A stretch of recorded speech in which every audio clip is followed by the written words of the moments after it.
lively, loose women. Hope you're having a good day so far. It's about to get a lot better as we've a very special star joining us on the show today. Our guest is known as the Divine Miss M.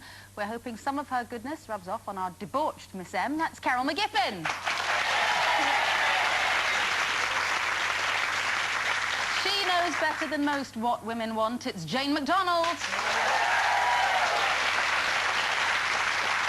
The founding member of our First Wives Club. She always looks good from a distance. It's Lesley Garrett. I'm only kidding. No, it's true. And hoping to be the wind beneath all their wings today. God help me, it's Jackie Brambles.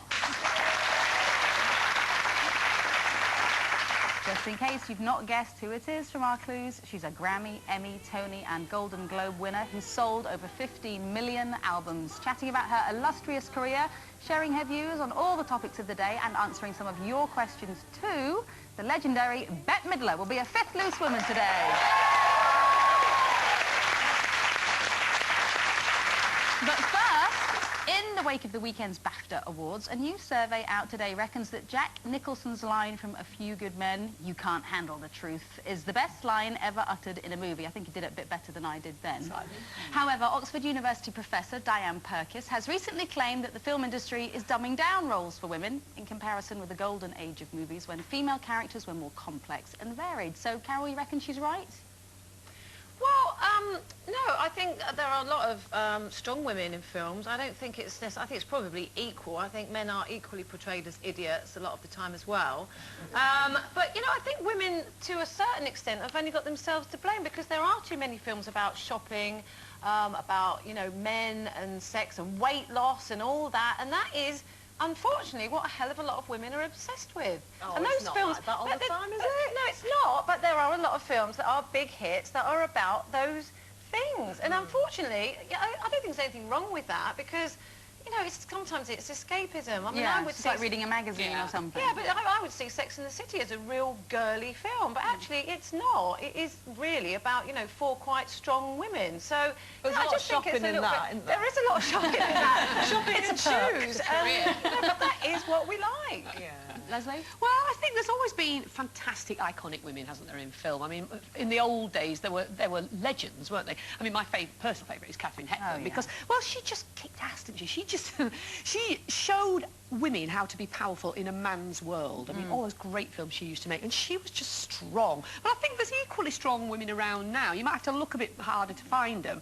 I mean, Gwyneth Paltrow's a favourite of mine. I think she's a fantastically powerful actress, and I just thought Shakespeare in Love was fabulous. Well, and that was Helen Mirren and the Queen. Oh, well, there you go. Brilliant. Absolutely. And our own Kate Winslet's in two great films. Isn't she? Yeah. I kind of agree that I think there seems to be a lot of junk around today. It's almost like junk food. It's like junk movies. Even in the old days. Too many rom-coms, and I think especially for women of a certain age, perhaps in our own sort of age group, 40-something, 40-something, 30-something. I think for those women, I think it's harder for them to find a really meaty role. I think it's harder for women to find it than it is for the men. I'm just thinking back to people like Bette Davis. I mean, you can't get a stronger woman than Bette Davis, and all her films to me were just legendary.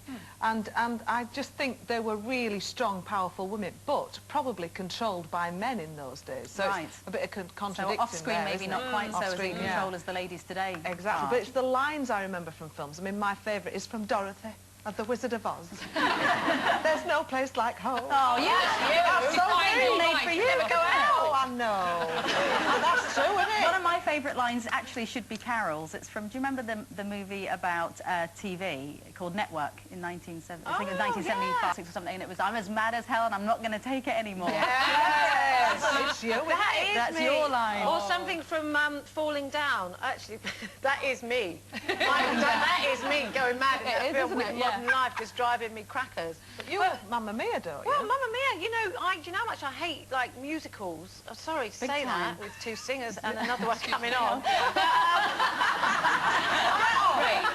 I do not like musicals, but I love Mamma Mia. I love it. And actually, I was really inspired by Meryl Streep's character in it. Woman. Absolutely iconic woman and totally brilliant actress. And, you know, it's kind of made me want to move to Greece, actually, and have 3 men come chasing after me to try and marry me.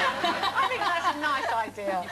You got a favourite movie I don't line? think you can beat Vivian Leigh. I mean, she is just the most powerful actress I think there's ever been, and, you know, I'll think about that tomorrow. Just about defines my life. Well, frankly, I don't give a damn. Hey, There you go. I don't remember her saying that. I think it was the guy, wasn't it? In the midst of the credit crunch, the latest craze apparently sweeping the capital is turning your front room into a restaurant and inviting people you don't know to come and dine with you. What do we think of that idea then, inviting strangers into our home? It makes me toes curl up just thinking about it. What a horrible idea. You don't want people you know coming into your home. Exactly, I'm like, no, my gates are shut, don't bother. Four knocks in it. Yeah, well, I don't get Even much... your mum can't get in That's sometimes. true, keep her out of the gate, you know. Appointment. I think because I don't get home very often, and I like my home to be my little solace. Is that the right word? Yeah. Did I just say it right word then? Yeah, Solace, solid. Oh, I'm made up. Anyway, I don't like people coming in unless they're invited. If I have a party, then whoa, do I have a party. But it's not very often, it's maybe once every 2 years. Do you put plastic on the carpets? No, but I have the cleaners in after, you know. Yeah. You know, and also I have catering in, because I'm not very good at the old cooking bit. So I'd rather be the hostess. So, I mean... Well, exactly. It just takes up too much time, doesn't it? Well, it I'd does. rather just go to a restaurant. I can't think of anything worse than having strangers in my house expecting me to cook for them. Well, I was going to say, you don't get food in your house for you. No, that's right, I don't. I'm having to learn how to do that because I'm not the only one there anymore. But even when friends come round, my friends Steve and Simon come round to stay, they go shopping first because they know... They bring their own A Red Cross parcel, isn't it, really? I know, but it doesn't occur to me. I'm not used to it. I'm used to living on I my bet there's own. a bit of fizz in that fridge, though. Oh, yeah, no, I've always got booze in, yeah. Sadie, about to be a married lady, you better get down the shop. I know, I have got to do that because, you know, it's like a locust, just eats everything in sight. Just like he's just working his way through the buy you for your kitchen. birthday now, you see. There's A all... fridge? Yeah, no, cookbooks and things like that. How about you, Leslie? Well, at the moment, I'm not doing dinner parties anymore. I used to love doing dinner parties. I've turned into the hostess mum for teenage kids now. Because my kids are teenagers, and they bring hundreds, it seems like, of friends home every weekend. I'm stepping over bodies, and they're all starving. And I'm making, you know, I'm there with the chicken escalopes and the chips, and you know, and I just seem to be cooking all weekend. And we have to buy a cow. That's the other thing, because we've got to have one in the back garden because I can't keep up with the milk. They just drink milk like by the gallon. By more than a gallon. What's bigger than a gallon? They just drink it all the time, and I can't. But I love it. Do you like it? I was going to actually. say, or does it wind you up? I really, really like it. I really like having young I men. love having hungry young men. I think my kids now, their mates sort of know, we'll go round to yours. Your mum's always got food. That's true. So do people really just pop around unannounced at yours? They do. I've got a house full of strangers, and they're all so big as well. It makes me feel very small. Not Is it keen my on the imagination? unannounced visitor. Are you? I don't like the unannounced. Teenagers these days are just huge. They're just enormous. I've got a Food I'm really giving them. handy little video thing that I can see who's at the door, and if I don't like them, I don't let them in. You don't even answer it. They can't see me. Just say, no, I don't hide. I just go, no. I've got a dustbin to fall over, and it makes a lot of noise. Well, and we're then they up put me- and running, and we're going to be joined by superstar Bette Midler in just a few minutes, so don't go anywhere.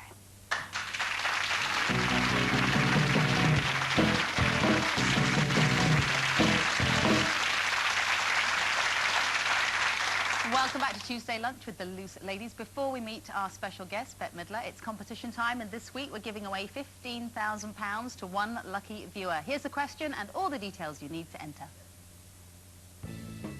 Who wrote the famous play Romeo and Juliet? Was it A, William Shakespeare, B, Jane Austen, or C, Charles Dickens? Call 09012 931 941.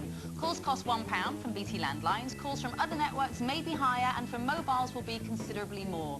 Text your answer, A, B or C, to 63303. Text costs £1.